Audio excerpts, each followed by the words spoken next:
Hi, Brian. Hi, Stephen.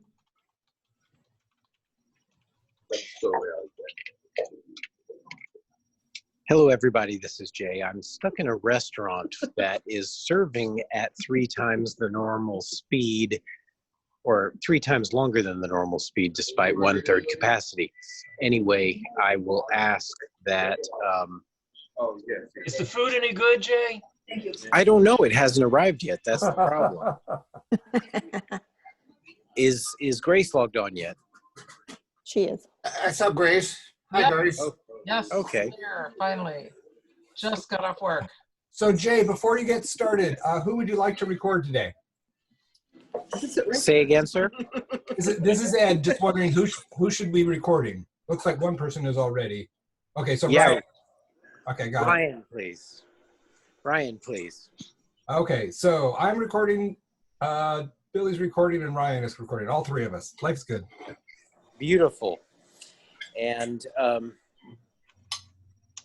tell you what, because this would be so ungainly otherwise, I know Grace just got off work, but would you mind taking the reins? Oh, yeah. Are you needing to jump off? Well, I'm in a restaurant and I'm trying to find a quiet corner, but that's pretty implausible. I thought food was going to arrive at our table at least 20 minutes ago, and it didn't. Oh boy. Well, yep. We're still getting back up and running after being closed for so long, I guess. Yep. Yeah, we're at a quarter capacity, but the kitchen's at 4 times slower. Okay, good. Well, I'll get things called to order in a short time here once we got a few more minutes. Let people join up in a few more minutes, and yeah, we'll get it started. Great. Okay, and we have one guest presenter whose name is Howard Feinstein. Yep. He is going to present on his Model Y. Teresa recruited him. Thank you very much. We also have Brian Grunkmeyer to talk about some charging data that he has prepared slides on. Exactly. Great. And Brian Hughes already started giving his little project update. And then hopefully I'll jump back in and give an update on what's happening at EV Works. Oh, yeah. Sounds like a plan. Good agenda. And Grace was on the call last night with Pierce County, so we can both talk about that as well. Mm-hmm. Jay, I don't think EV Works has a website. At least I can't find one. evworks.us. Mm-hmm. US, but it's fairly generic. Yeah, it doesn't come up on Google. Okay, we are, with word of mouth and other activities, we are as busy as we can be right now. Oh, that's great. Yeah. Yeah, because I really do want you to go fix my Volt, and but it's a little hard to schedule anything when I couldn't get a hold of you. I'm sorry, I forget what's wrong with your Volt. I want you are the people who sound like they can get a mechanically imperfect J1772 socket to be mechanically perfect. Oh, hell yes. I've already done one of those on a Volt. It's a known issue. Yes. I'm happy to do that one. I'll get a hold of you. Okay, cool. So I assume you're hearing background noise on me right now, so I'll go back into mute mode. And Grace, thank you for... I'm hearing the sound of a 1/3 speed restaurant. I stepped into a utility room and the exhaust fan is almost as loud as the music in the dining room. They should switch to electric. There won't be any exhaust. Thank you. Okay, so it looks like we have a good number of people joining us tonight. Hello, no everybody. Kevin, no Crier. No, the crier is off. I think he's on chicken duty tonight, so sorry about that, but you'll have to do with me. Excellent. So we're gonna get started, and thanks everybody for joining. This is our 4th, I think, Zoom meeting. April, May, June. No, third Zoom meeting. So we're riding out this whole virus thing online. Appreciate everybody doing that. We're hoping, and that it might be possible by next month to actually meet up in person again. July would be a great time to have a little bit of outdoor gathering and people showing off their cars, and that would be terrific. So at this point, I'm going to say let's plan on doing an in-person gathering in July. And what's the date for that? Anybody have that right off? July 14th is going to be the second Tuesday, so July 14th. So hopefully that gives us a little time for things to settle down. Anybody who wants to wear masks, I think that's probably still a good idea by then. So we can certainly suggest that. And we'll make sure to space chairs far enough apart that people feel comfortable as well. Any thoughts about that? Everybody feel good about that? Sounds good to me. Good. I think that most of our events for the summer have been canceled. So not much is happening, but I'm hoping we can start to do some individual outreach, or maybe as a club do some outreach. So let's start thinking about some things that we can do once people feel comfortable with folks coming to look at their car and maybe get in their car and everything too. I can tell you I've got really good at sanitizing cars after people have been in them, doing it multiple times every day. So I've got some good protocols and things to use if anybody needs ideas. Well, I'm hoping that our first Tesla charger chat can be July 11th in Cle Elum too. So fingers crossed. Thank you, Teresa. That would be You're marvelous. welcome. Absolutely. It's scheduled so far for that. We'll see what the gathering says, because they're in phase 2 already where we're not. So Right. And let's make sure to pass the word on the SEVA list about that. For yep, anybody exactly. who And I'll get that updated on the SEVA calendar too. Fabulous. Excellent news. Appreciate it. Mhm. So one of the things we like to do early in the meetings is ask if anybody is new here tonight. Anybody not joined us before, or maybe, Rick. Rick, I saw Rick raise his hand. Would you like to tell us a little bit about yourself? I like your picture, your background. That's just from last week. I have a new electric vehicle since December. I've been wanting to build one since about 1989, but never did. And the fact that the Tesla Model X had the cargo capacity, range, and real towing capacity finally tipped me over the edge, and I bought one. Ah! And so that's my Tesla Model X there in my background, towing 4 ATVs on an ATV trailer, towing about 3,000 pounds. And I go off-roading with my daughters on the ATVs, and I take those to a ski club that I do a lot of volunteer work at, up past Topome Pass. And the range isn't very good, but I can make it to the ski site, and I can charge there off a 220 outlet over the weekend. And so it's working out. The power is great. It's just a range issue.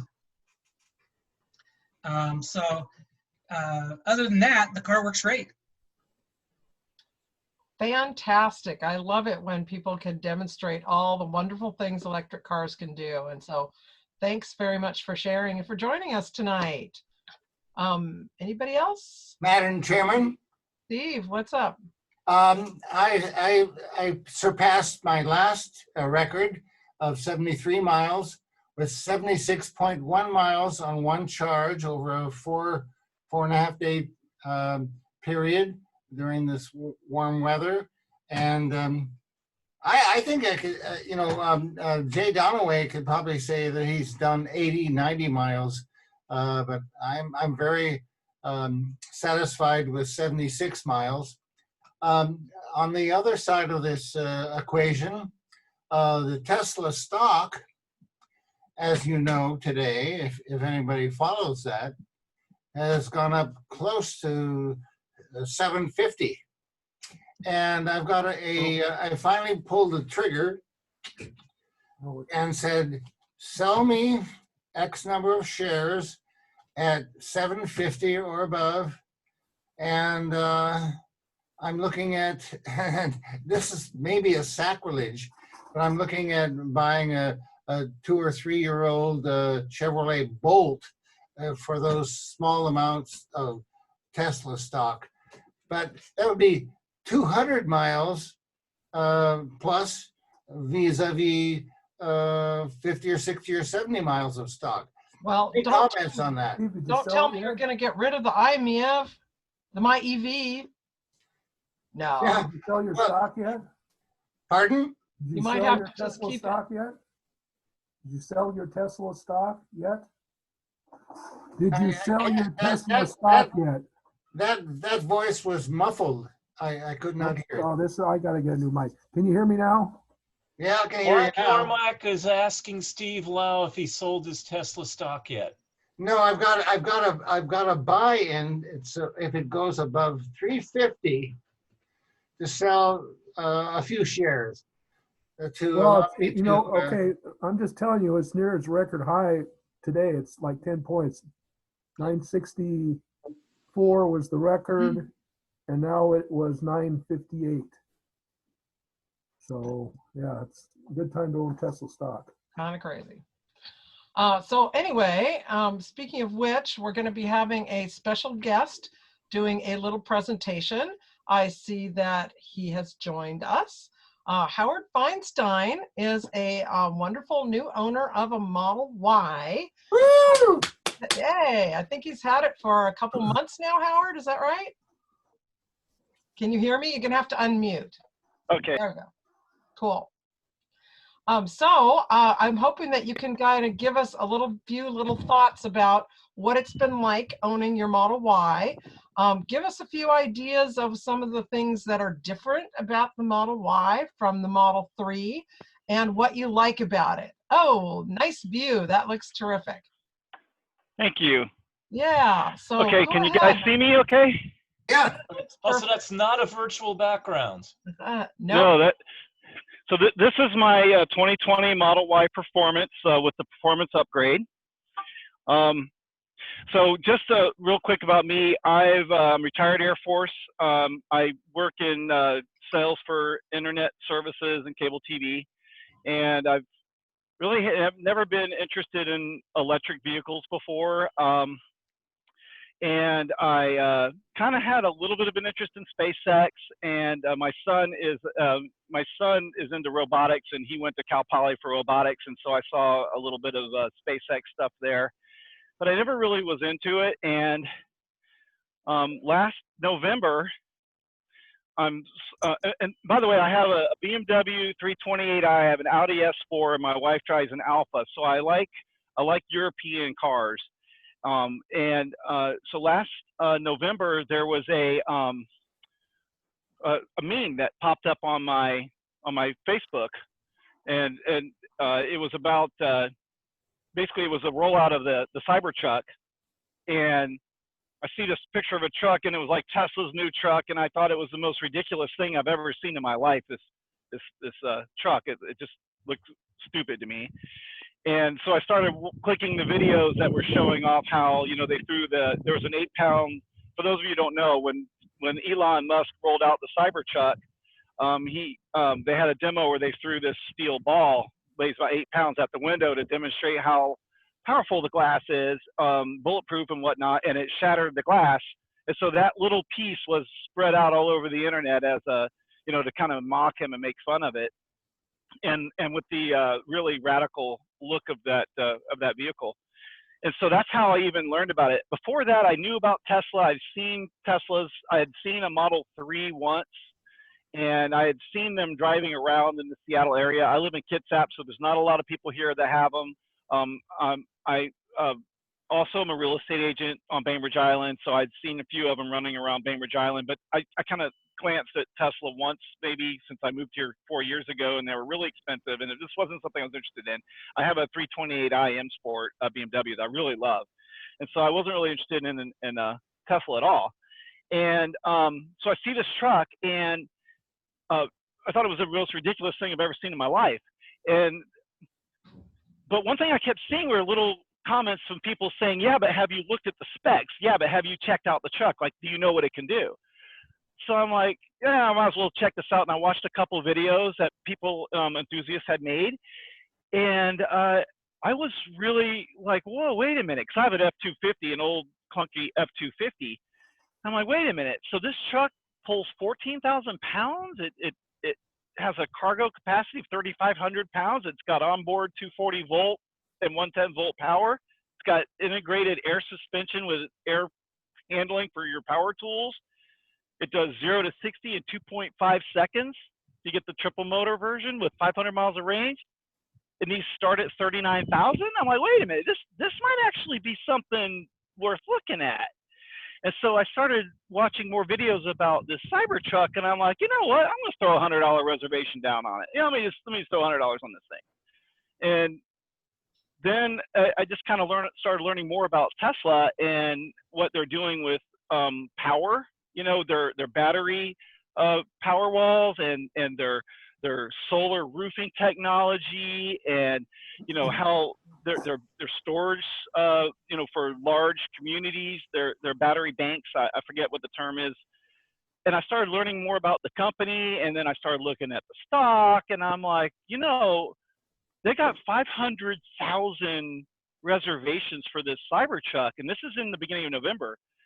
I thought, you know, I think I'm going to buy some stock, and I bought about $20,000 worth, you know, and At what point? that was at $330 a share. So I got in with about I don't know, I probably bought about 50 shares or 60 shares or something like that at $330 a share, and you know, because it had already gone up from 100 and whatever. You know, I'm not a big investor guy. I mean, I have mutual funds and all that stuff, but I mean, I wasn't really into it.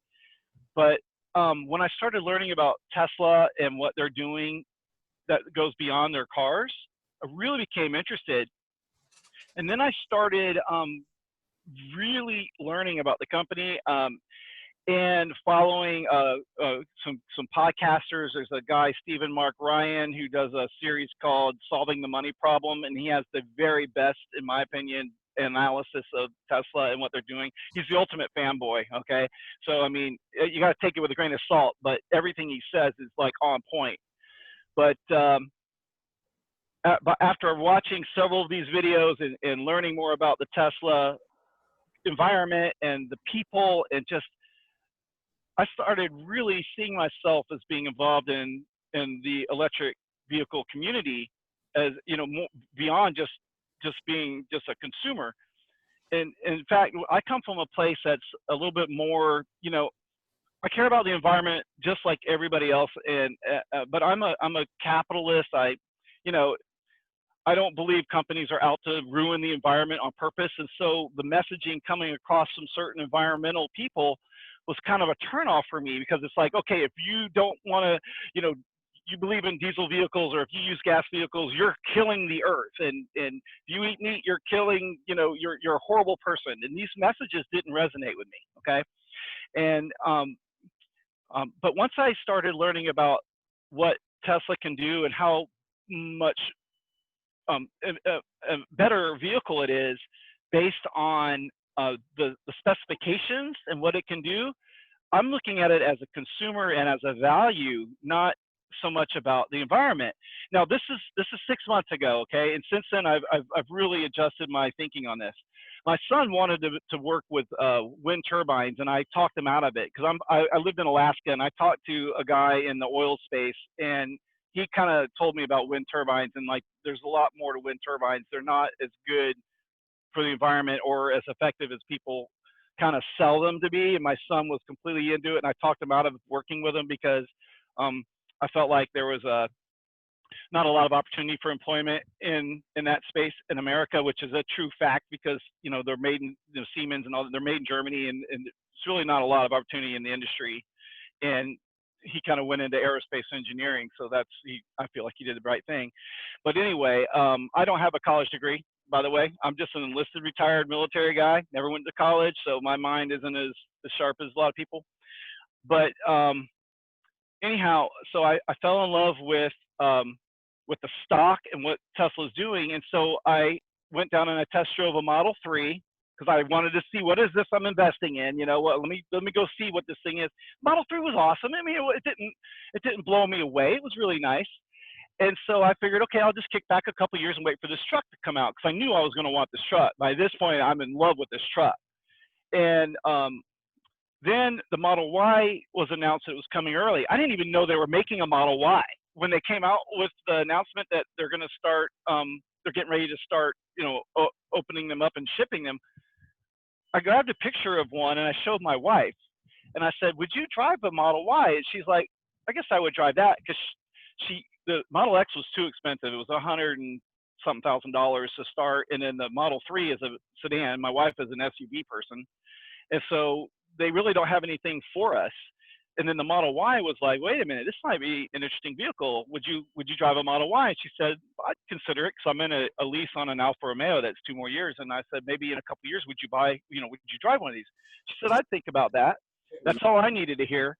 And so I made up my mind, I'm going to order a Model Y. Because at this point, this is at the end of January. At this point, I am like totally smitten with Tesla. I can't wait for the truck. I can't wait to have the software, the autonomous driving, all of the cool updates they're doing on the software. And you know, by now I've completely consumed by Tesla. It's all I read about. It's all I think about. And it's still to this day how I am. At this point, though, I'm a lot more kind of grounded in it. At that point, I was completely starstruck with all things Tesla. And it was basically all I did was work. And then in any spare minute I had, I was studying about Tesla, you know, the company from every aspect, the products they make, their company culture, the lifestyle, everything about Tesla I was consumed with, Elon Musk, all of it. And so, and by now I'm putting as much money as I can into the stock. And now I'm up to 100 shares now. But I was really, really invested in Tesla from a learning point. And then so I put a deposit down on the Model Y, expecting it to be about 9 months. Well, I'm on Twitter and hanging out with a group of enthusiasts called Third Row Podcast, and one of the people in that organization had shared a photo of a Model 3, really cool looking Model 3, and I tweeted back, I'm like, this triggers me, and they responded back to me. I don't know who these people are; they're just like a name. They said, why? And I said, because I have to wait 9 months to get my Model Y that I just reserved, you know, and I reserved the Model Y Performance. I wanted the nicest one. So I'm getting older. I wanted something. I didn't want to cut corners this time. 3 minutes later, I get an email from Tesla that says, your Tesla's on the way. I could not believe it. And I looked down at this thing, I screenshotted it, and I tweeted it back at this Third Row Podcast people, which I didn't know at the time how involved they are with Elon Musk. Elon Musk and them are real tight. And I said, I can't believe it. I just got a picture. I mean, I just got an email that said my Model Y is going to be here and get ready to take delivery. Well, apparently I was like the first person to share that photo of getting notified of being the Model Y owner of all the Model Y people. Like I happened to just, all the emails went out at the same time. It was 8:02 at night on a Thursday night. I'll never forget it. I tweeted back this picture. Well, they retweeted this picture and it went viral. I had like 55,000 views by the next day. People, TV news shows, like not even like online news, but like in Britain, there's some news station that shared a picture of my email with my name all up in there saying, no, Tesla Model Y owners are being notified that their cars are coming. It was very exciting for me. And so I'm not even a big Tesla person at that point. I just was kind of like, I mean, I was big in my mind, but not in the community. And my email happened to be like the representative email that's saying that this new model car is going to be delivered. And actually, a lot of people were pretty irritated about it because they had been waiting like 2 years to get notified that they were going to get their Model Y. And here it was me. It was 2.5 weeks. 2.5 weeks from when I put my deposit down to when I got notified I was getting my car. And so a lot of people were pretty irritated about that, but mostly people were really excited to know that I was getting it. And I was getting deluged on Facebook and Reddit and on Twitter. You know, what did you order? What combination did you get? And everything, people wanting to know about getting this car. And so it was a little bit of a claim to fame. It was a lot of fun, and I made a lot of friends out of it. Met a lot of cool people, you know, in the online space. And this before COVID. So then I'm really, really excited about getting this Model Y. I didn't realize just how cool this car was going to be until that moment when the whole world was suddenly looking at me. It was weird. I mean, articles. I mean, the editor of Teslarati called me up, said, "Can we fly down and take pictures and video of your car and all this stuff when you get it?" I'm like, "Sure, man, let's do it." Anyway, to make a long story short, that didn't happen because of the COVID thing happened. But to make a long story short, so I went through the same pain that everybody else goes through when they order a Tesla. I had to pay for it and set everything up. And then fast forward about 2.5, 3 weeks later, March 24th is actually when it was delivered. And some people had got their Model Ys before I did because they were, trucked to certain areas. So I didn't get mine first. A lot of people thought I would get mine first since I was literally the first person to be notified that they were delivering a Model Y. But so I got my car delivered, and it was unlike anything I've ever lived through. They brought it right out here on my property, and they actually brought it to me. And the plan was they were going to call me when they get to the end of my road, because I lived down a half-mile dirt road, and then I was going to walk outside and I was going to meet them, let them in this gate, and they didn't call me. So I'm sitting downstairs waiting for them to show up, and my wife is like, "Oh, I think these people are here." I come upstairs, and my car, this one here, is behind the fence, and I can't see it. All I see is this black Model X. And I have my camera on because I wanted to see this car, right? And I walk out, and all I see is a black Model X, and I said, "Where's my car?" And I walk around the corner, and there's my Model Y behind the fence, and they're backing it up, and it just hit me like the most incredible. It was just like seeing your baby being born for the first time or something. It was overwhelming for me. It was literally overwhelming for me, and I got pretty excited. I was recording just because I wanted video of it, but I didn't realize at the moment that I was going to really be overwhelmed with how awesome this car looks, because no one had ever seen one in real life before. I mean, there's none around. I got one of the first ones in Seattle. And so it was really overwhelming for me. To make a long story short, I did a little video about it, and then I put that up on the internet and tweeted it out to the Third Row podcast people, follow up to my original email tweet saying, "Hey, I finally got my car. Here it is. Here's a video."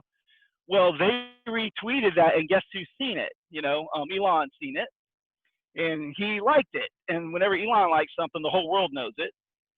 So within a matter of days, I think now I'm up to 350,000 views of this video, 1-minute video of my car being delivered. It's really funny.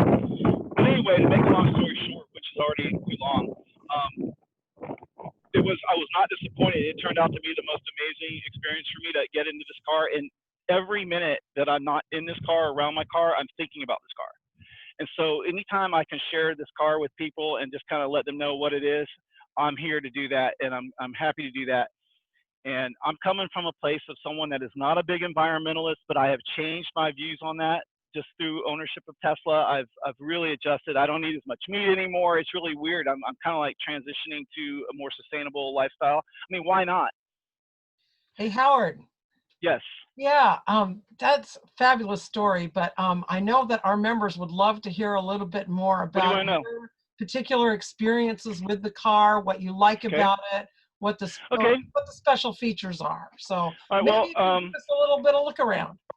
Yeah, thank you for keeping me in line. I talk a lot, so you got to help me with that.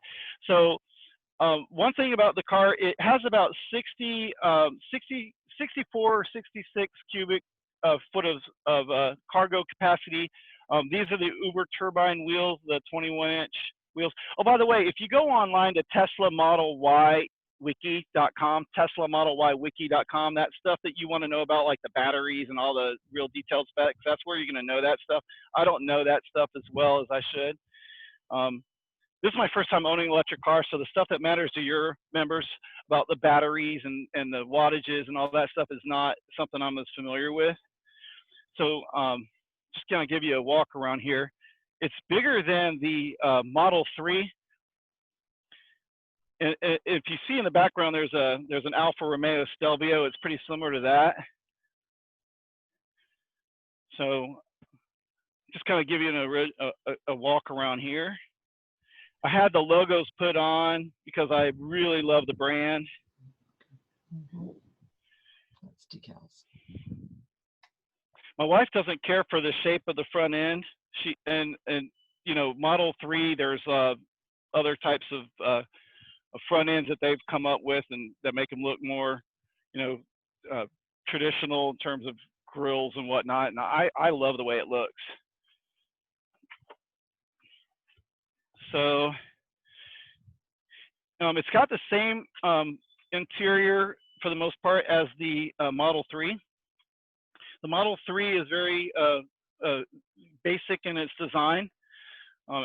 70% of the parts on this car are the same as on the Model 3, but there's an excellent series about the construction of this car by Sandy Monroe, where he tears one down completely.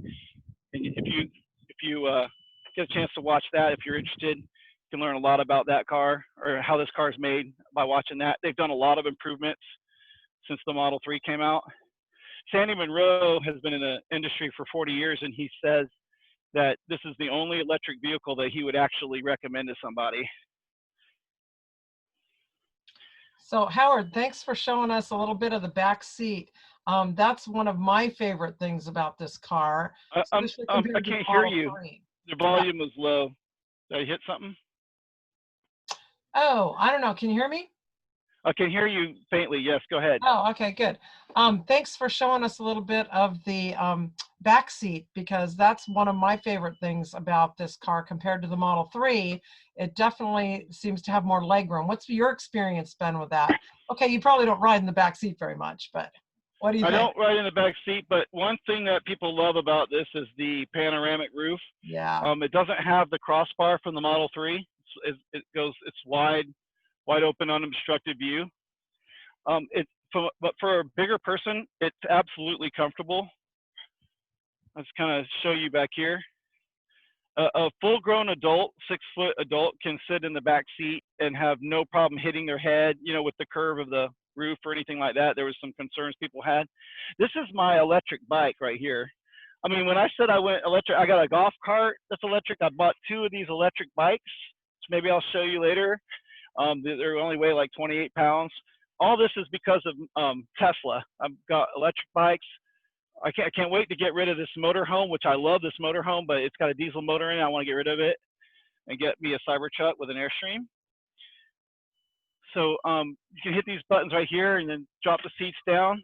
And as you can see, there's an awful lot of storage space in there, cargo capacity. And then you have down here, you have more storage. And this is my charger that came with the car. I took it out of the bag so I could show it to you. But because I went ahead and I paid the $500 for the wall charger. They put this little deal here to help keep this cover up, which I guess they don't have that on the Model 3. That's a new feature.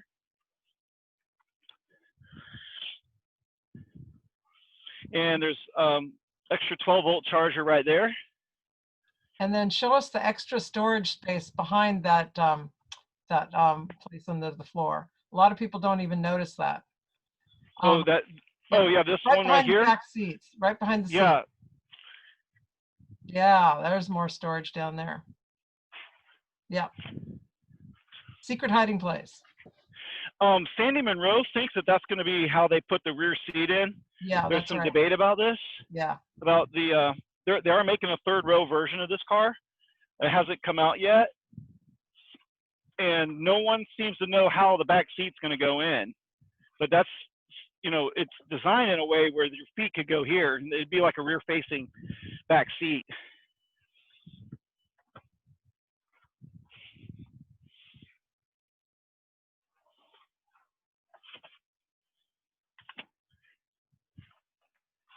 These seats have an assist spring that flip them down that's pretty stiff.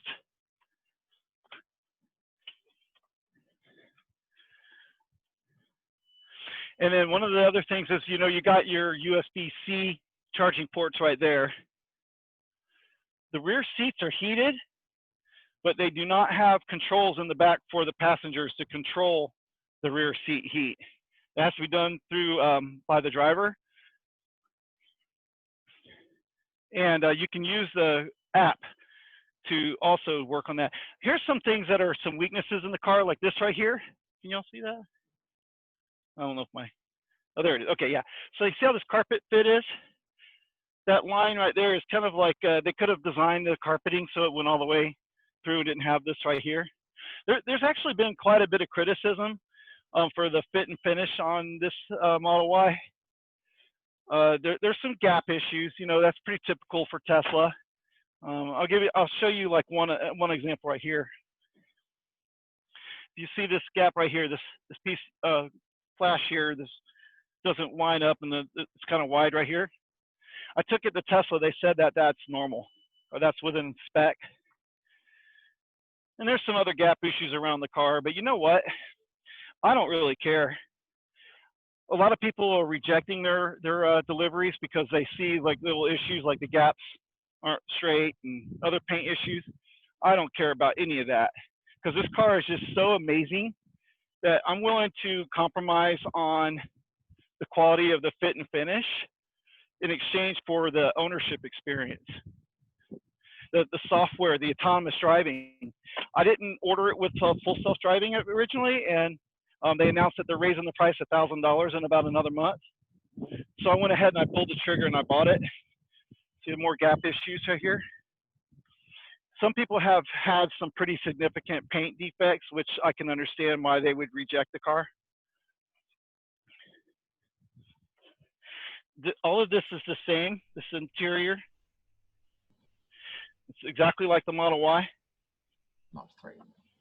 It does have the integrated charging for your phone, so you don't need to buy something to do wireless charging. This is that website, the Tesla Model Y Wiki.com, if you want to know about the specs. I was concerned that a lot of people would want to know about that. And so I wanted to be Hey, ready Howard, for it. thank you. That was really awesome. Looks like you're really enjoying your car. Yeah, Does it's anyone have great. any questions that they'd like to ask Howard?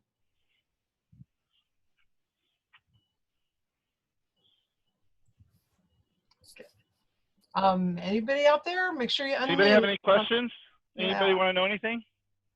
Cool. I bought the wall charger. It was $500, but I get about 40 miles to the charge over it, 40 miles to the hour on the charging. Trying to charge this car at 110 is just, it just isn't fast enough. You get 5 miles to the hour on range, and there's no superchargers in Kitsap County or in my area, and it just wasn't acceptable. I could have gotten an adapter and plugged it into an electric dryer outlet type of connection, but I wound up just buying the wall charger before I knew it wasn't necessary, and then I wound up just keeping it and having it installed. That was a good move for me. But anyway, Tesla makes a great product, but I'm also interested in other electric vehicles. My wife is interested after the Alpha and looking at some of the other lines as well. And I just read that GM is going to have a bunch of new vehicles coming out in the next 2 years. We'll see if that happens. Nikola is getting a lot of attention right now, even though they don't have a product or a factory yet. Their stock is through the roof as well. So anyway, thank you for inviting me out here. I'm really grateful for the opportunity to show off the Model Y and to be invited by Teresa and just kind of get to know people in the electric community. It's pretty exciting stuff for the future, and I don't see a need for combustible engines except in certain applications as we head into the future. I'm excited for what the future holds for electric vehicles. Oh, People like you inspire me to be part of it, and I thank you for having me out here to show off my car to you. That is, we appreciate you being such a great advocate for electric vehicles. Thank you. I have And a question. for being outside, and I hope it's not raining too hard there. It was raining No. all day. I thought I was kind of worried, but you pulled it Me off. too. Thanks. Somebody had a question? I did, Howard. This is Kent Maki. What's your range, real usable range that you can figure out? Yeah, I can tell you about that. So one thing I've learned real quick is the advertised usable range is not necessarily reality. In fact, the best advice I've seen is to turn off, there's a gauge that tells you your approximate miles remaining on the charge, and people who talk about range a lot advise people just turn that off and just go to percentages. it's just like on your cell phone. You don't look at how many minutes you have of talk time left, right? You just look at the battery power, and that's how you should look at your gauges on this car, is how it's presented to me, and that makes more sense to me. To answer your question though, if it says let's say I start a trip with 280 miles of range, this car is rated around 280 or 285 miles of range at 100%, maybe 290 at 100%. I don't charge it to 100%. I charge it to about 80%. So I might start with maybe 250 miles of range. And if I drive 8 miles, I'll lose like 15 miles in real life. So as far as how far can I go, I mean, it goes a lot faster than it's supposed to according to the ratings, because maybe I drive a little quick. I did a test with my 0 to 60, and I got a true 3.68 0 to 60 out of it. And that's just, I'm not a professional driver or anything, but that's using professional tools to check the 0 to 60 time. So it's super fast, but it also chews up the power because I don't have the right wheels. I don't have the aero cover on the wheels. But you know, to answer your question, I would say I get maybe 30% less than what the advertised range is. So, Wow, that's a lot. So if it says 300 miles, I'll probably get about 200 miles out of it, just doing normal driving. Hey, Howard, we have another question for you.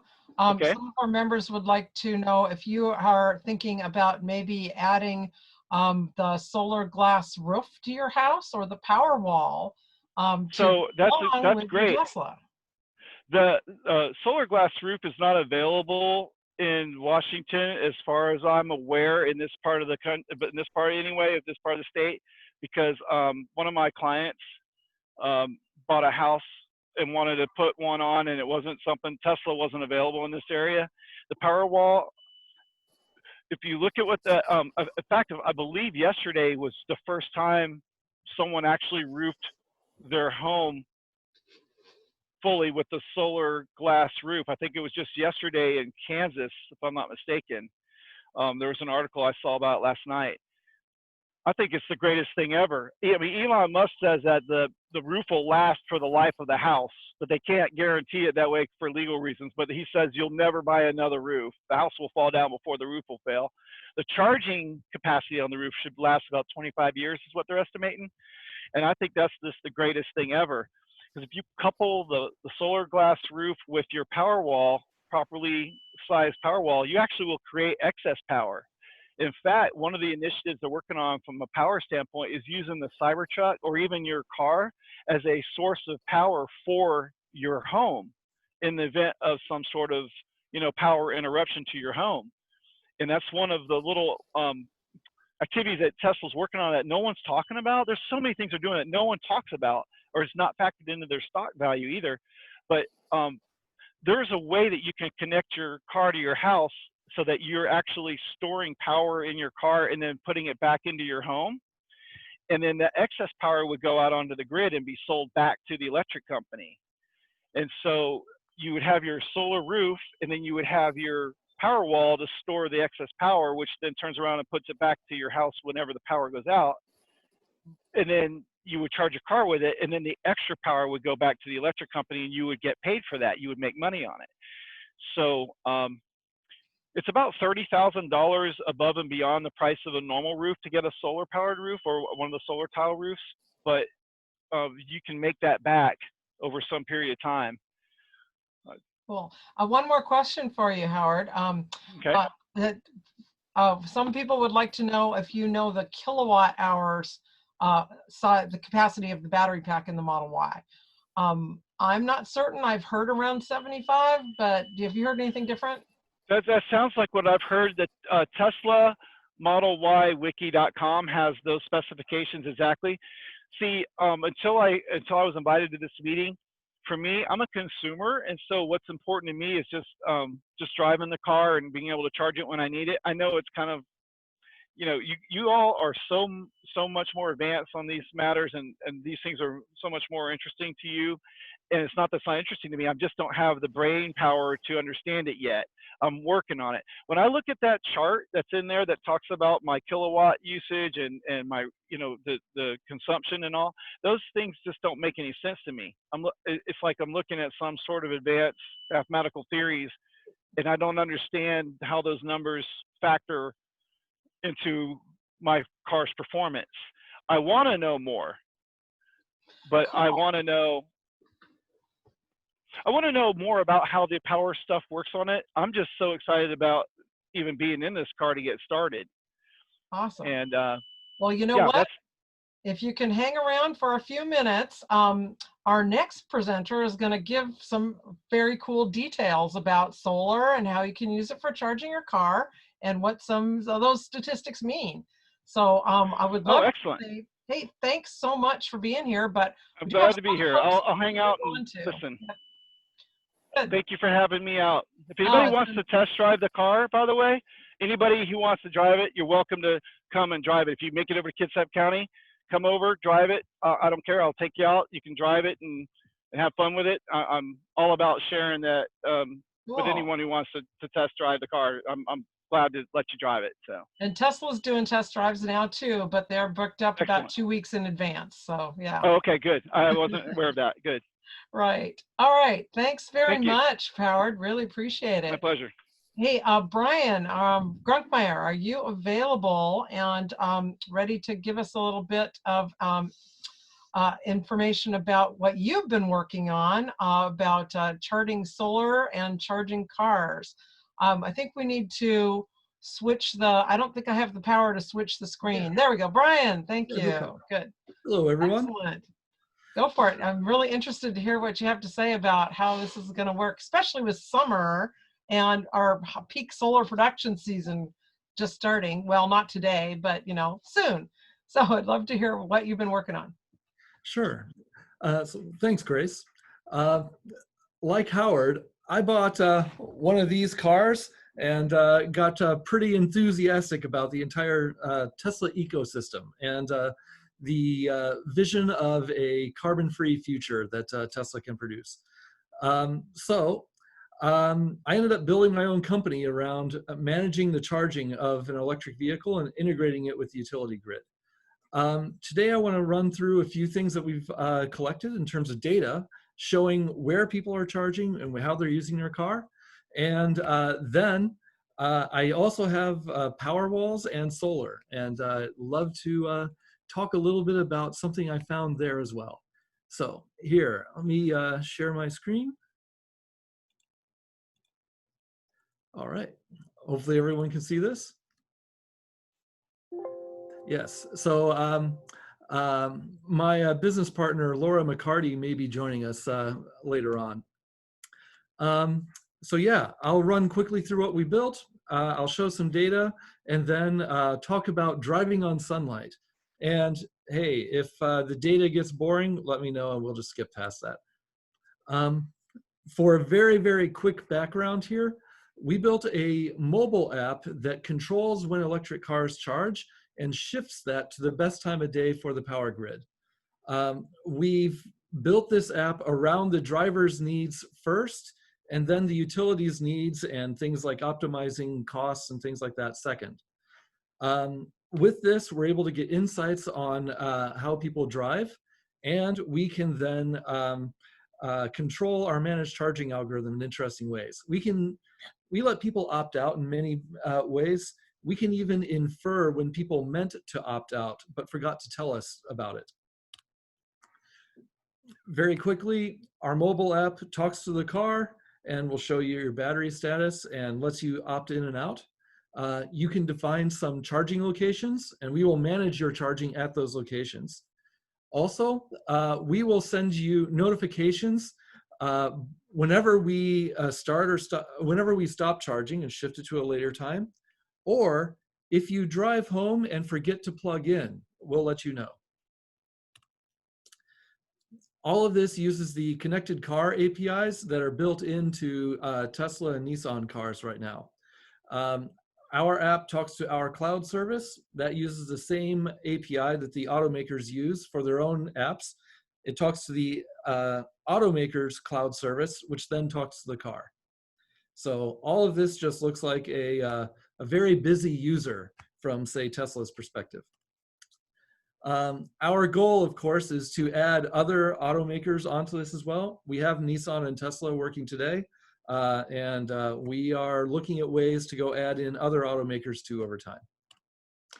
All right, now let's get to the data. So this is a bunch of graphs. Buckle up, we're gonna have some fun. All right, so first, we now are collecting data on 2 continents. This is basically from anyone that downloads the app, and we can observe where people charge and where people are taking trips to, and we can figure out where people have parked but have not charged their car, but we're not charging. That last camp's really cool because that tells utilities or charging networks where people would actually benefit from having new charging infrastructure. So by doing this, we think we can improve the ecosystem for everyone. And this requires meeting everyone's needs here, the utilities, charging networks, and also drivers. So in terms of driving patterns, we did notice a small drop-off in March. Not sure exactly what happened, but for some reason, people stopped driving their cars around the middle of March. It's almost like there was some sort of pandemic lockdown or something like that. Who knows? But yes, you can clearly see the impact here of COVID on the miles driven and then the energy added in the car as a result. And you can also see that it's been creeping back up in the past few weeks as places reopen or the economy reopens in various states. We've also been trying to look at the driving efficiency as well. So here we've been looking at trips and figuring out how efficient each car was on those trips. And so our data here clearly shows that the Model 3 is more efficient than the Model S and the Model X. Everyone knows that, but it's great to actually see that in data. Similarly, if you look at the upper right corner, here we've got efficiency graphed by temperature.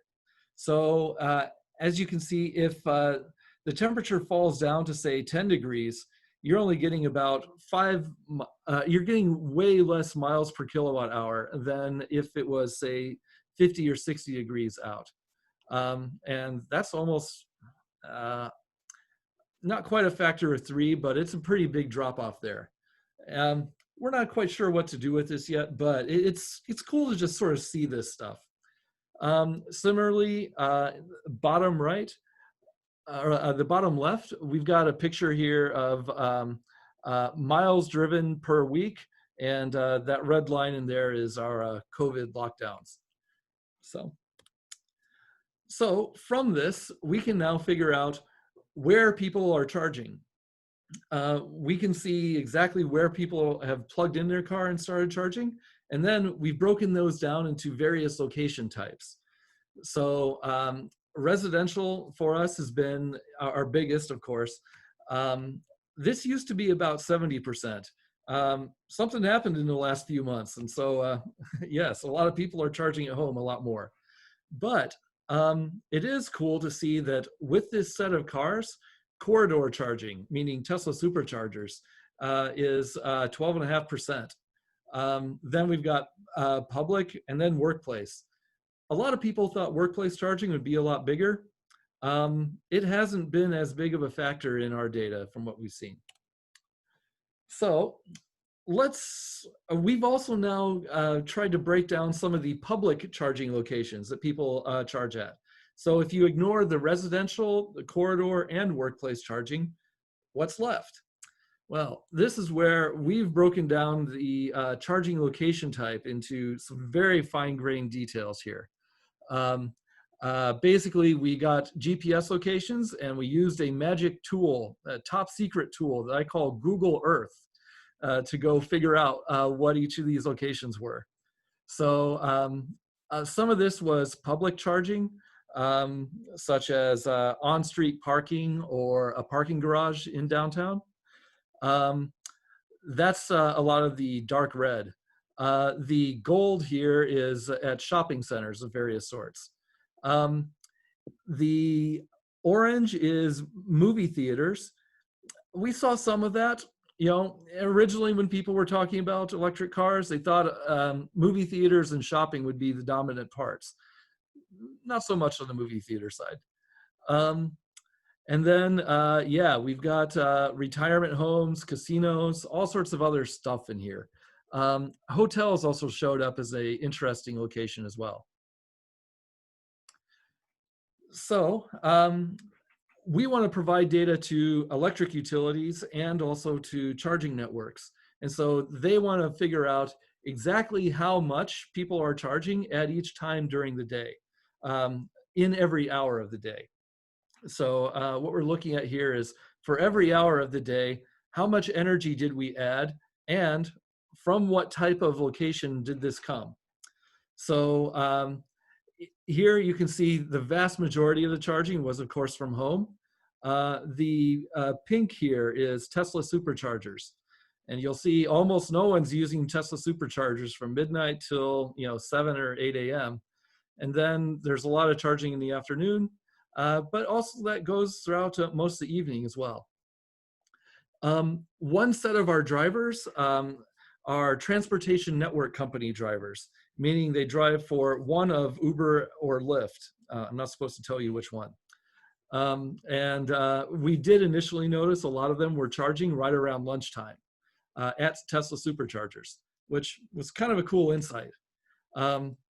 It looked like that effect weakened over the last few months, but it's one of the things we've been looking at. One other thing is, how are people charging? Initially, well, if you go and talk to Tesla and you buy something, someone like Grace will tell you, hey, you should go install a NEMA 1450 outlet in your home, or some other version of a level 2 a connector. That's great. And we are seeing a lot of that. So about 41% of the charging was on normal level 2 connectors. For the places, but the actual NEMA 1450 outlets we saw was only about 6%. Over a quarter of our charging was on high amperage level 2s. These were things like the Tesla wall connector. The superchargers were 12.5%, but the level 1 chargers here in general were just under 10%. For one of our utility partners, this was actually more like 30 or 40 or 50%, somewhere in there, depending on exactly what time frame you're looking at. And they actually suspect most of their drivers are going to be charging off of level 1. That has a lot of implications going forward in terms of how we manage things, because the utilities are right now designing for controlling load from all of these other types of chargers, but not the level 1 chargers. If level 1 charging does become more prevalent, we need a solution there. So let's talk about managed charging. For us, we have the ability to start and stop charging for a car. So we can shift it to the right time of day based on prices or dynamic signals from the utility, or emissions profiles. So one of the requirements to do this is we need users to opt in to manage charging and allow us to control their load. Here, we've essentially broken all of our charge sessions into the ones where people didn't let us take control and the ones where we could take control.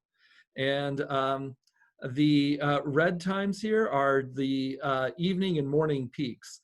And utilities don't want people to charge there. The prices are higher, and they're much more likely to be using a natural gas peaker plant. So fortunately, we've been able to shift a decent portion of this charging to off-peak times. So let's look at this in more detail.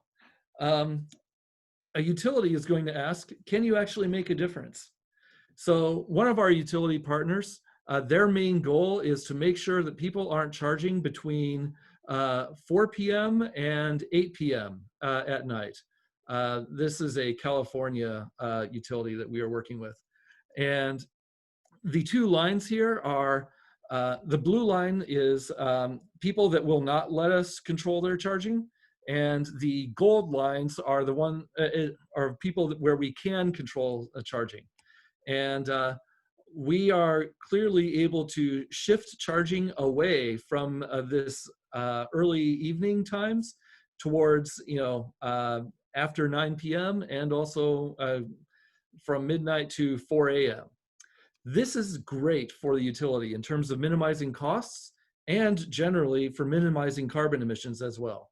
So this is a way in which we can help use your car to solve climate change. One other way to look at this is how long do people charge at various locations? And so we use the same type of grouping we had before. We broke things down into business locations.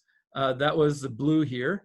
And corridor charging, which is the orange. Then workplace, which is purple. And public, which is red here. And you'll see most of the charging, of course, was corridor charging, and that was all less than 3 hours. For businesses, people were parked there mostly 0 to 3 hours, but there were a lot of 9 to 12 hours as well, which was kind of interesting.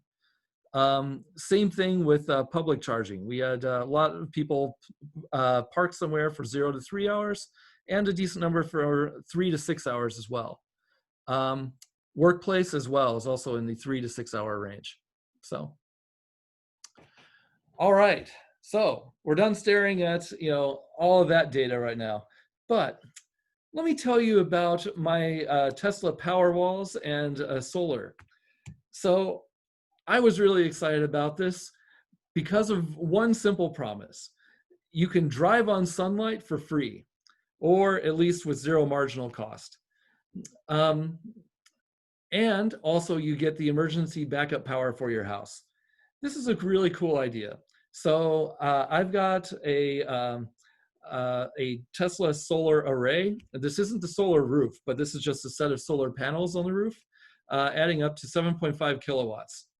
I've got 2 Tesla Powerwalls. They were supposed to add up to 28 kilowatt hours of storage. If you actually look at the software, it says 25.6 kilowatt hours, but who's counting? Then I've got 2 Teslas as well. All right, so I ran into a problem. The main problem here comes from AC to DC conversions. Every time you convert from alternating current to direct current and back, you lose about 8% of your energy.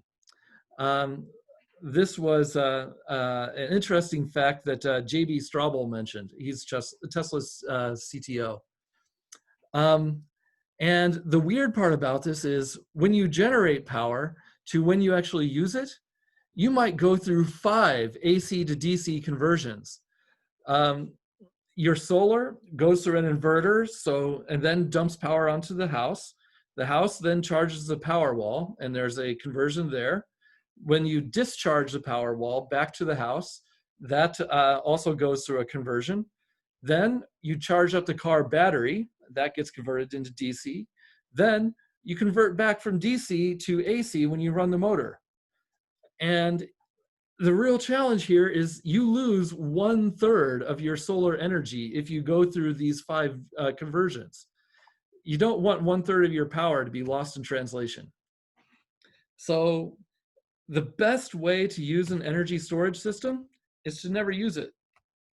You want to be able to bypass it whenever you are generating power. So if you can start using that power at the same time that you are generating it, great.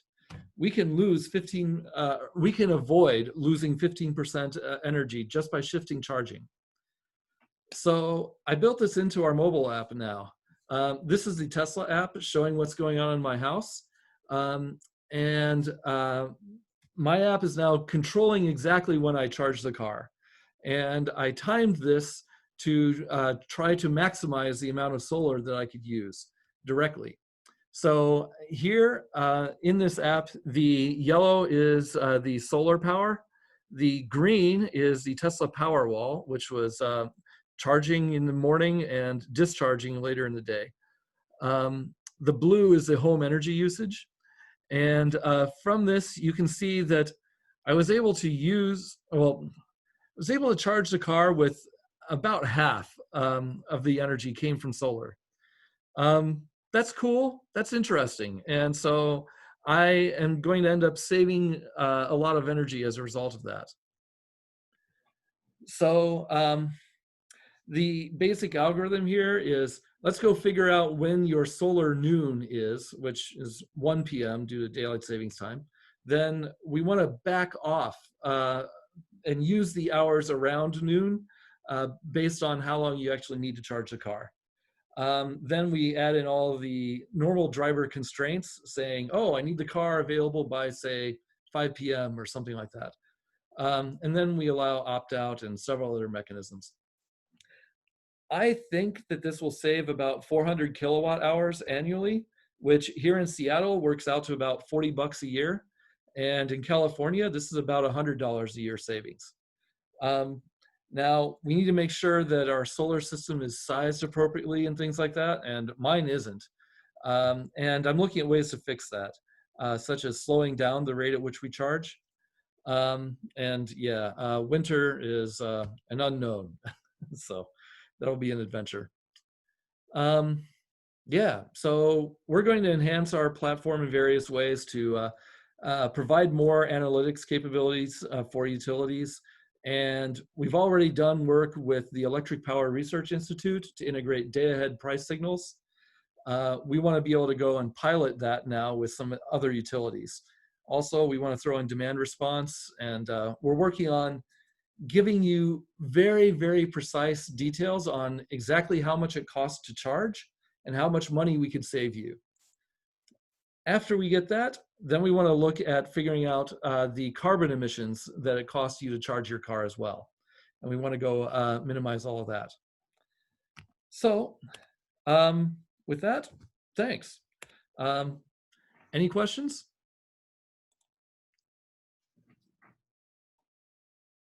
I know I went through a whirlwind there. What would you, what kind of advice, this is Howard, what would you tell me as a new owner? Like what should I need to know? Because I haven't really even thought about when I should charge my car. How do I get your app to look at this, and does it cost money to participate? And also, you know, what advice do you have for someone who's new to charging that goes beyond what the car is doing for me already? Yeah, great questions.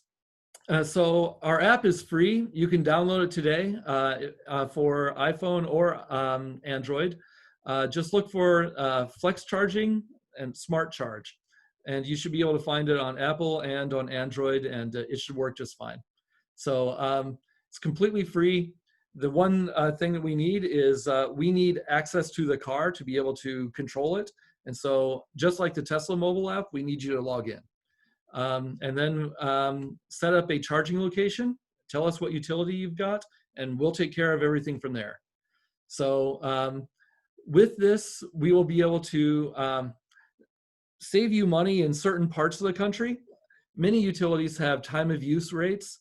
Most utilities here in Washington State don't right now, but they're all working behind the scenes to go and prepare for that.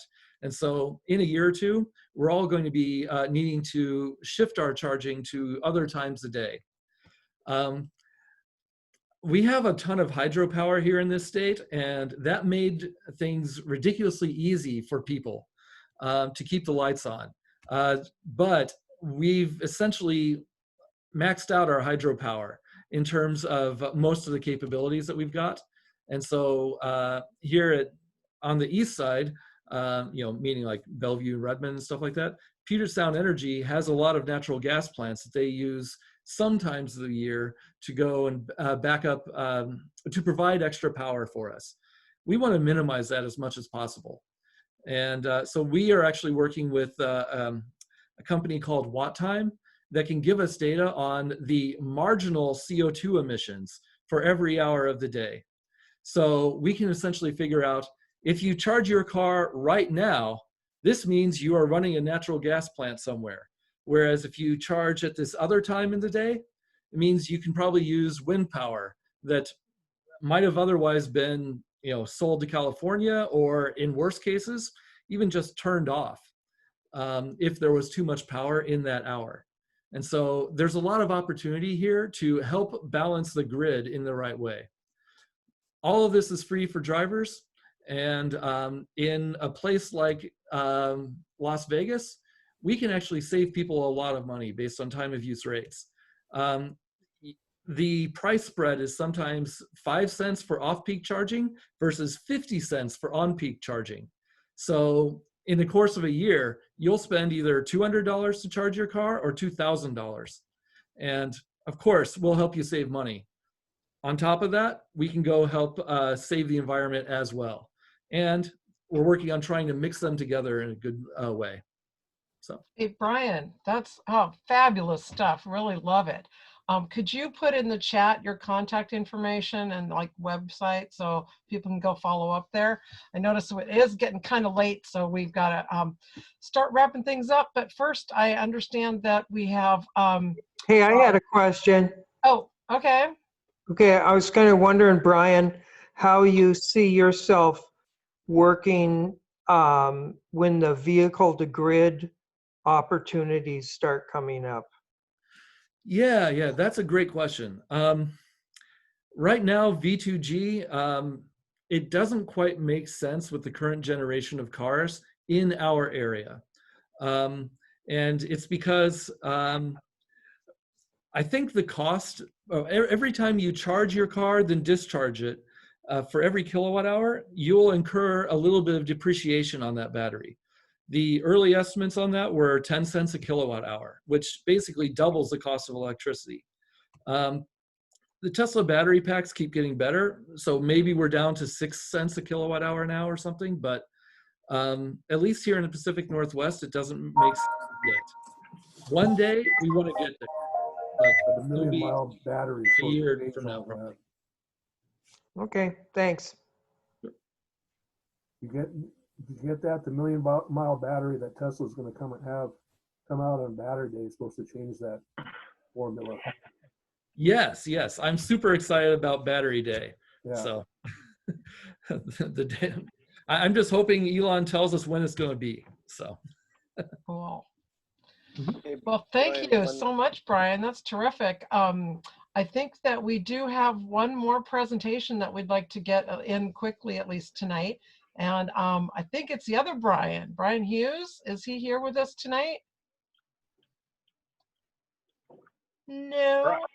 Brian Hughes was on early and gave a bit of an update before the meeting started. I'm alive. What am I talking about? Oh, we did. Okay. I think you have a project you're working on. Is that right? Well, I think Jay is exaggerating what I was talking about, but I can give a brief update, I guess. If everything is still working. Thank you, Brian. Sorry to put you on the spot like that. Oh, it's all right. Let's see. That's really washed out. Well, I'm going to share my screen anyway. So just give me a second. So last meeting, I was having some trouble with my car.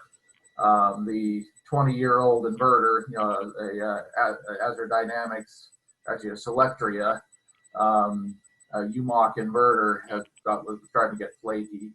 And I think I decided at the point what was wrong, which is it had some corroded wires in it, which were part of the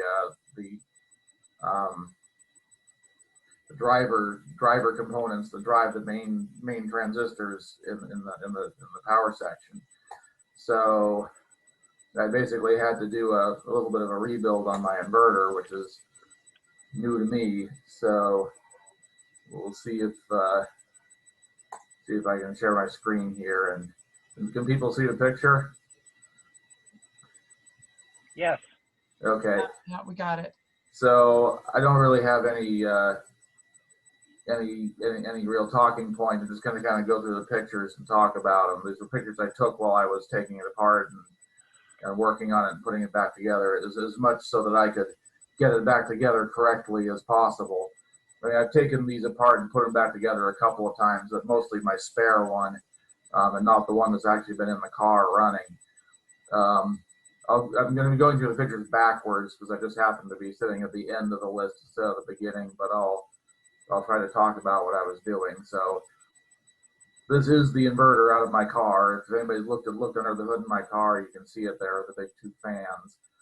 So it's fairly easy to get out of the car. I did that on purpose because I knew at some point I'd probably have to work with this thing because it's basically a 20 some odd year old computer, and we all know how well computers age. So, you know, when you start getting into it, this is his actual CPU board, the actual brains of it down here. And then everything else is the power section, and the driver board, the gate driver board here. So this is the main contactor. Anybody who's built a conversion, you know, knows what some of these parts are. That's the main contactor. These are the bus bars. These are the big filter capacitors, and you can kind of just see them under there. That's one of the 3 IGBT insulated gate bipolar transistor modules, the big switches for the 3 phases of the 3-phase motor. So when I decided I was going to try to rebuild the inverter, I basically decided I wanted to do 3 things. And that was replace the IGBTs, replace all the big filter capacitors.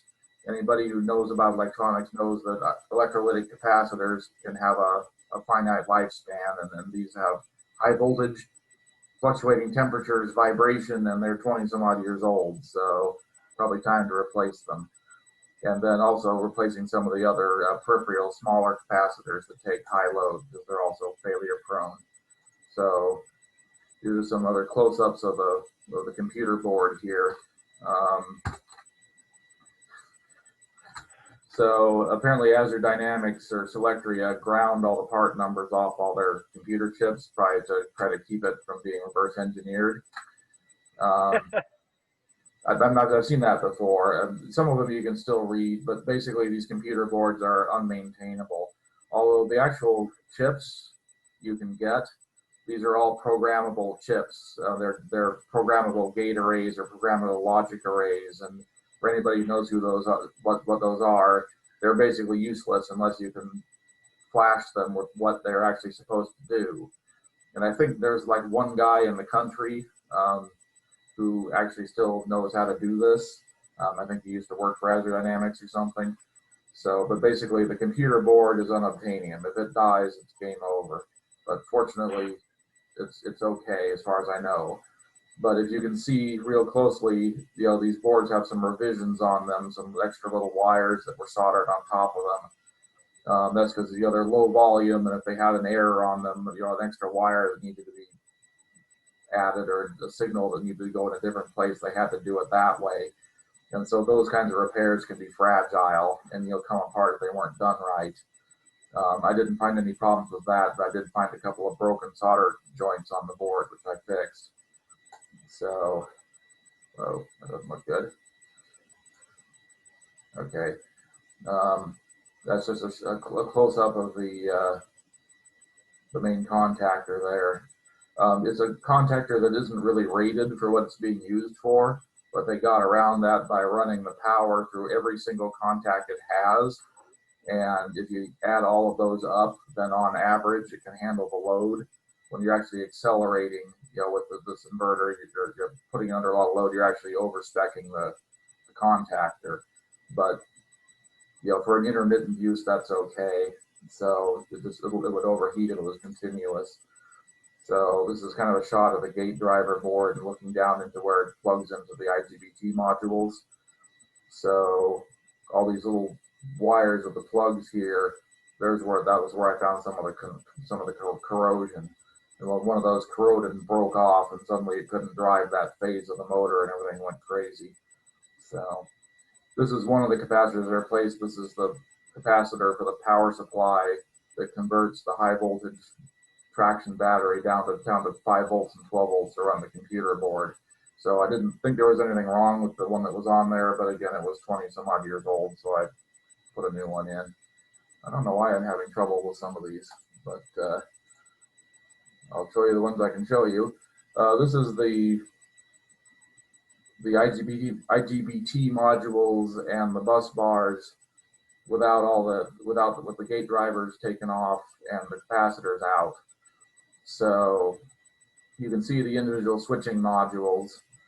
And they have, you know, 3 big contacts on them: plus, minus, and load. And you can also see the smaller filter capacitors there, and these are replacements. The original ones that were there were 2 on each of these modules that were, I think, rated at 400 volts and 2 microfarads. The new ones are rated at 600 volts and 4 microfarads. So a little higher rating, at least on the voltage, and the capacity, they're the same. There was 2 each before, and now there's 1, but there's a little more margin on the voltage. Good grief. I don't know why I'm having trouble there. There's another angle, and that's a better view, a little further back. They're glued in, the capacitors are glued in place. That was true of the originals too. It's just some silicon rubber glue because of the vibration, otherwise it would cause them to rattle around. So that's a picture there of the blue capacitor is actually one of the original big filter capacitors. The black one is a modern replacement. The new ones actually have better specs than the old ones.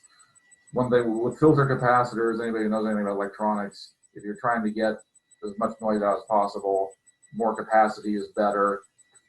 Lower internal resistance and lower inductance is better. And the newer capacitors are better on all counts than the old ones. So, and again, these old capacitors, although they measured in spec when I tested them, they are 20 plus years old. So, and they've got thousands of hours on them. They've got about 10 times the amount of hours on them as their actual lifespan rating is for, but the lifespan rating is at maximum extreme conditions, and that's not what they were seeing. But anyway, you can get some of the replacement parts basically for this thing. So that's a shot of looking at the old smaller film capacitors and the replacements. So if I zoomed in, you could see the specs on them, but same basic idea. So with the high voltages and all that, you need to be careful to make sure you're insulating as much as possible. So it's kind of hard to see, but the legs on the capacitors are, on the old ones and the new ones, are insulated. So I just peeled some insulation off some house wiring, and you know, I didn't want the copper, I actually wanted the insulation, and I stuck it back on these, and that worked pretty well. So high temperature rating, high voltage rating, so does the trick. So again, I was going backwards in order there, and some of the better pictures are the ones that aren't working for some reason. I think I know why, but there's nothing I can do about it while I'm talking to other people here. But if people have, oh, there's a better picture. So putting it all back together, this is what it looked like after most of the upgrades were done. So, and it's back in the car, it's functioning, it isn't flaking out like it was. And the last drive I did before I had to take it down to repair it, it failed about 4 or 5 times in about a 15-mile drive. You know, it through its major fault and shut itself off, and I could get it to reset after a couple of minutes and drive another couple of miles and died again. And that I all traced down to that one corroded wire it had in the drivers controlling the IGBTs. So that was probably the one real problem, and everything else was probably okay. I mean, for those of you with brand new Teslas who are freaking out, you know, this is a 20-year-old hand-built, non-weather sealed, built out of basic computer parts piece of equipment, right? It's very early technology compared to anything in a modern car that's, you know, designed for weather and, you know, designed to run 1 million miles and all that. So, you know, I'm actually relatively impressed with the reliability on what I've got, given what it is and how old it is and where it came from. So, you know, up until, you know, the few months ago, when all, you know, when my big bunch of repairs I've been doing, you know, not just to this, but just all across the whole car, I had to start doing, and most of that is due to wear and tear, not because anything was designed wrong, but just because I've been driving the thing and it's getting wear and needs some maintenance as a result. But you know, this old Selectria equipment is mostly pretty maintainable. everything in this picture can be maintained for the most part. The only part of it that isn't maintainable, at least for me, is that computer board. So anyway, yeah, I'm hoping it'll keep reliable. Worst comes to worst, I can go buy a new inverter from a couple different manufacturers and have it programmed to work with the motor I've got. So there's no way I'll end up high and dry, but a new inverter costs a lot of money, and you can actually get a hold of these things if you watch Craigslist and eBay and trade with other people in your club, for a couple $100. So, and they're not powerful, they certainly work. So for the moment, I want to keep going with this one if I can. So, but that means I got to be able to maintain it. So here I am. Any questions?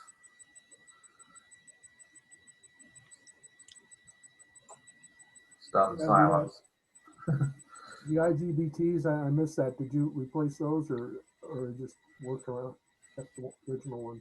I did replace them. I think the replacements, they're the same type as the originals, because trying to upgrade those, the form factors are different and they need different gate drivers and everything else. I think they actually came from a Tesla research facility or something, because that the handle on eBay made it sound like that anyway. So, but wherever they came from, all of their obsolete components, they were in new condition. They've never been installed in anything. Oh, so. Brian? Yeah. This is Larry.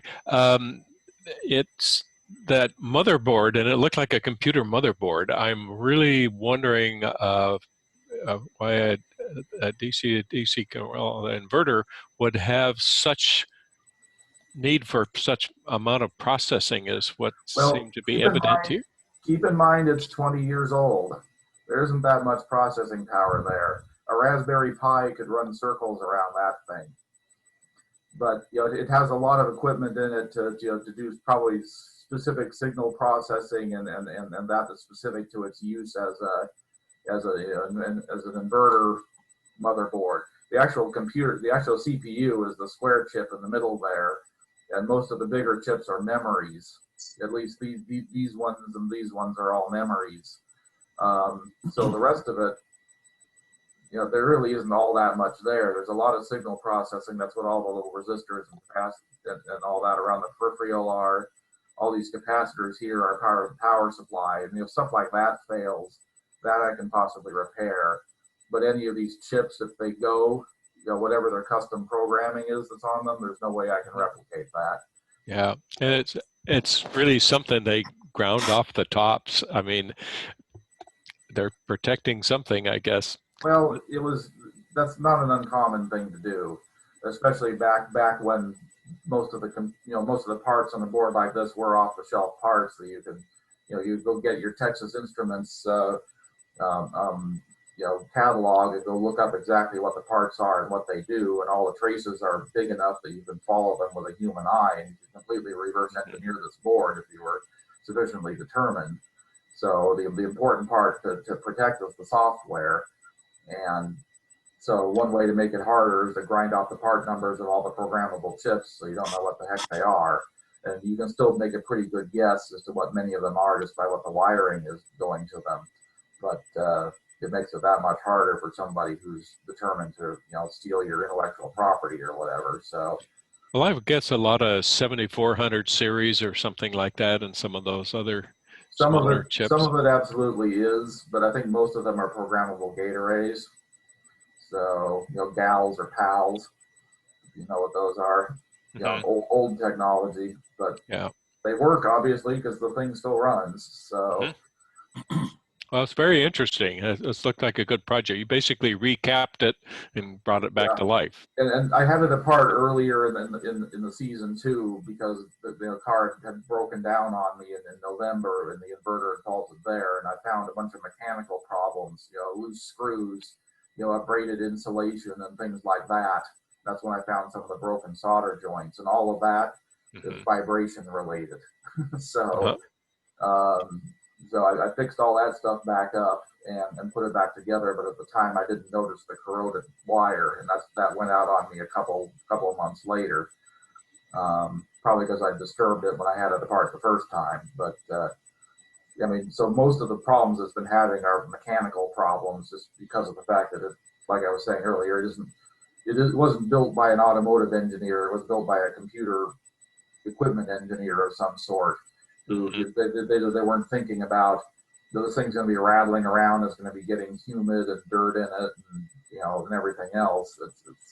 So it doesn't have the level of mechanical support and hardening that you would expect in a some more modern automotive electrical equipment. So,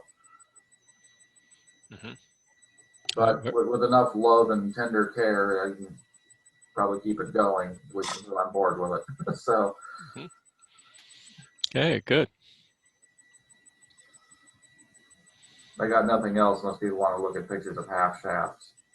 So, you can keep your half shafts, Brian. All right, I've talked enough, so I'll yield the floor. Yeah, thank you, Brian. Hey, yeah, thanks, Brian. That was terrific. And I think that we're going to wrap up real quickly with a little bit of a update from Jay, who's been working on his own projects, well, at work. But do you have an update for us, Jay? Hello, everyone. So, thank you, Grace, for running this meeting. I had, for the first time in many months, taken a client out to dinner, and the food didn't arrive until a solid hour and 15 minutes after we placed our order, even though the restaurant was at a 1/4 capacity. So sorry for punking out on the meeting. But yeah, we've been quite busy at EV Works. I've got my background set as a Transit Connect Electric, because after leasing one from a generous SEVA member to implement our COVID grocery delivery service, thank you, Kent Baki, we decided we liked it so much that we bought one of our own. And it came out from Missouri and finally arrived on Friday and started grocery deliveries today. It's a real practical little vehicle, but it's also an Azure Dynamics, and I hope to learn from Brian in keeping orphans like this alive. And what you mentioned, Brian, about electrolytic capacitors failing is not just a problem of old orphans, it's of young ones. That has been the only weak link to emerge so far in the Mitsubishi iMEV. So I've heard. Capacitors in my charger failed at 81,000 miles, and Steve Lowe's charger failed at only 40-something thousand miles. And you may remember we replaced Steve's charger as a SEVA group work day at Kent Baki's place many moons before Mitsubishi saw the error of their ways and did a recall. And bad on them, they wouldn't reimburse Steve's cost for the junkyard charger that we swapped in. But and I've also lost 2 solar inverters to aged electrolytic capacitors. With what I know now, I could probably repair them, but they're in the reserve pile and probably will never need to be used. It depends on whether something else gets damaged when the capacitor goes. So yeah, electric pipe hammer. At EV Works, I'm sitting in our 2011 Nissan Leaf that was upgraded with a 40 kilowatt hour battery. We've done a couple more of those since. The only limiting factor now is the availability of those batteries. They're just not showing up in the scrapyard interchange in any relation to the number of cars that are getting crashed, and it's still a mystery to me what is becoming of those batteries. Grace, did you mention the fate of our friend Mr. Rock from Nissan? No, I haven't done that yet. No. Yeah. So John Rock participated in last night's Pierce County Electric Vehicle Zoom meeting, and he was Western Region, I believe, marketing director for the Nissan Leaf, and had been giving us some nice input behind the scenes, but was just informed that he has been made redundant, and Nissan is doing a lot of cutbacks. So we're losing a friend there. And we talked about vehicle to grid. Of course, any Chatamo car is vehicle to grid native. And The Bluebird electric school buses, of which there are now 40 in Washington State, well, 40 coming to Washington State, 100 have already been deployed nationwide. They pledged to do V2G as part of a Department of Energy grant for the development of those buses. And in today's webinar by 4th,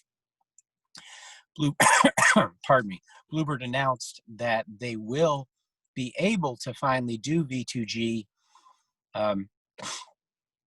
this coming August.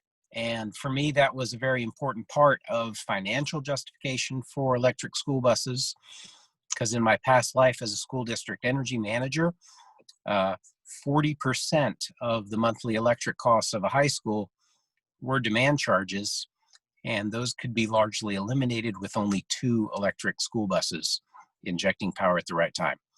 So there's a lot of potential for that, even in Washington State, where we have no residential time of use or demand charges. At EV Works, we have deployed our Maxwell van, which is a Ram ProMaster with a Tesla drivetrain. We have contracted for an additional build. We will be building the first refrigerated Maxwell van, because the Tesla HVAC compressor has 30,000 BTU, and the typical rooftop refrigeration unit on a vegetable delivery truck is only 12,800 BTU. So we will have a very powerful reefer truck without a reefer unit sticking up out of the roof, and it will have at least 2 days of reserve capacity if you wanted to leave the thing in a parking lot in August not plugged in with the reefer running. So we'll be building that for a food bank client in the next couple of months. And then we're also building an over-the-top Volkswagen bus project with a Tesla drivetrain, and have several more under discussion. So it's very busy, an exciting time to be in EV conversion projects.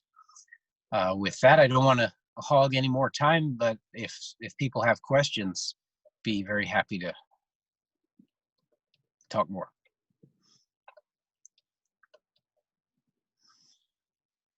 Silence. Grace, want to close us out? Hey, wait a minute. What? Quick question there. I want to, let me see. I Who's think that? I think we need to have a picnic. Start having planning a picnic. A social distance SEVA picnic. Yeah. That Well- sounds good. Yeah, I think when we have the meeting next July, we should all wear face masks, though. There's a lot of elderly people in this group. That'd be good protocol. So Yeah. yeah, we can start planning on having an outdoor SEVA meeting for July and make it a car show / picnic opportunity. I like that idea. Because we've certainly got the daylight for it. But I'm curious about the size of the air conditioning pump. It seems this seems like it. You say the size. Why is it so big for the Tesla Model 3? To keep the battery chilled during supercharging. Oh, it needs that much energy in comparison to even cooling comparison to just a truck being cooled. Okay. Yeah, but normally it uses it for short periods of time, but we believe that it will be capable of running a reefer truck for extended periods of time. Okay, yeah, because it doesn't have to be on all the time because it's well insulated. Yeah. Yeah. Interesting. And that'll run directly off the battery pack. Yes. Okay. Cool. That's a great idea. Good pun too. Yeah. All right. Brian, thank you for your presentation. Real interesting data. I've mentioned before I'm in a study with Tacoma Power, and I do not believe they are using my overall household usage or my solar power production in comparison to what they measure from the one EV that they are measuring my charger loads on. And I know my situation is unique, but I'm doing over 600 miles per week of electric driving. And since I'm often returning customer cars or driving company cars, less than a fifth of that driving is done in the metered car. So their study results are going to be way off kilter for me, even though it'll probably be more than the average EV driver. Yeah, they're probably using just a smart meter to go and track your charging, right? They're using the Fleet Karma OBD2 Wi-Fi dongle plugged into the car. Okay, well, and they're missing the car you drive the most. Yeah, and they responded that I could get on the waiting list for my additional cars. So they'll have a very inaccurate picture of what my household usage is like. We've been hoping to partner with Tacoma Power to expand the scope of some of their EV monitoring. Nothing's come of that yet, but maybe one day we can help you out. Yeah, I share your sentiments. I'll tag team on Tacoma Power. Oh, and one other announcement, EV Works. We've partnered with a service on Lopez Island that provides an electric taxi service. They're using an early Nissan Leaf because they're on a small island, and they do low income and senior free rides for a lot of senior doctor appointments, low income job interviews, essential transportation. And we're working with them. First, we calculated what the charging loads were that they've been getting for free from a host to assuage that host that they weren't dumping too much money into the project. And then we're working on getting a second car. We've had a number of Leaf upgrade customers that, because we are having such trouble getting large batteries in a timely fashion, are dropping off of our waiting list. But I think some of those people might be persuaded to donate their old Leafs to a nonprofit with limited range needs, and then we could upgrade their battery later on. So that nonprofit ride share service on Lopez Island is what we hope to be the first of more low-income car share projects.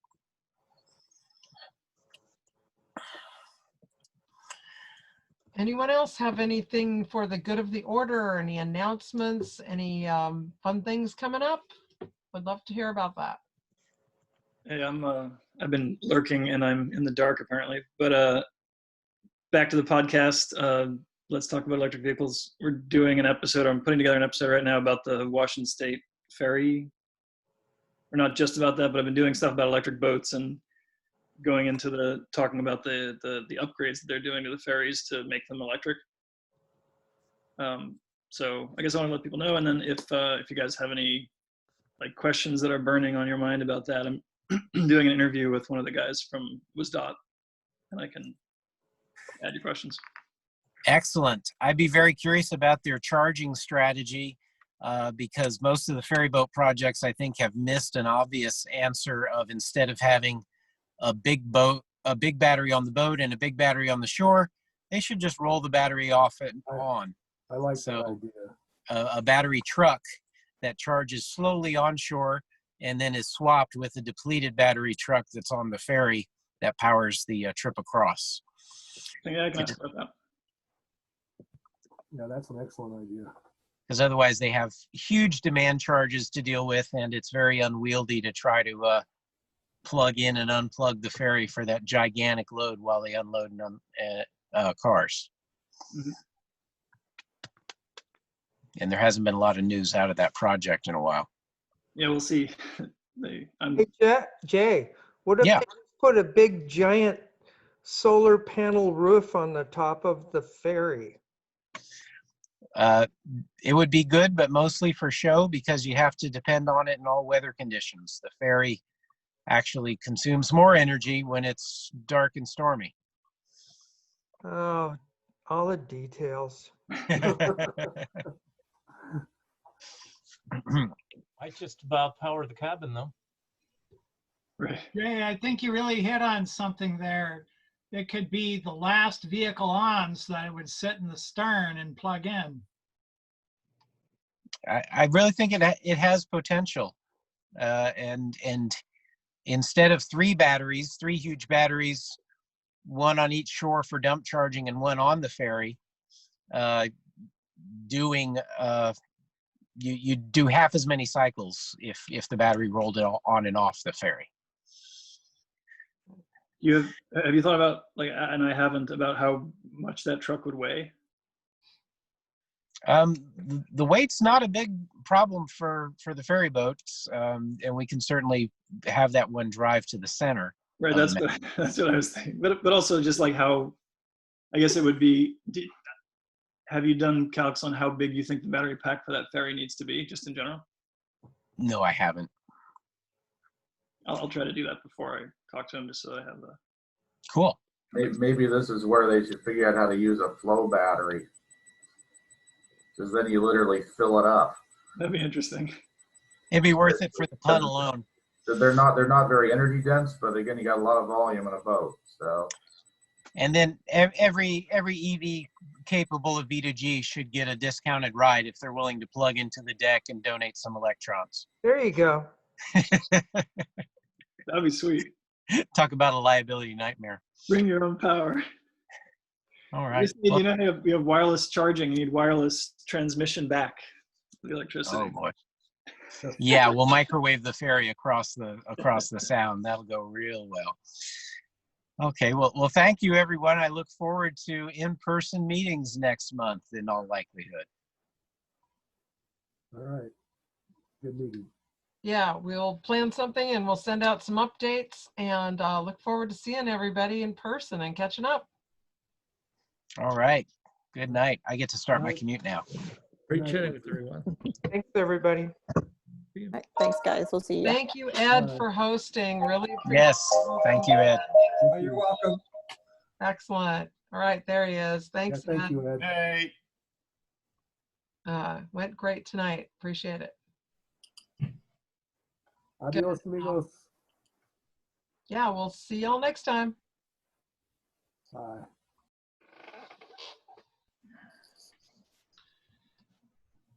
Don't log that off completely because I still got to get on.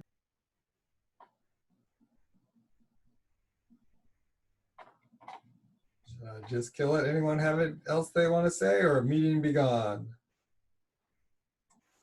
Sounds like a meeting be gone. Goodbye, everyone. Ed, thank you. There's one big button. Once I hit it, you all go home. Yep, appreciate it. That was perfect. Good night.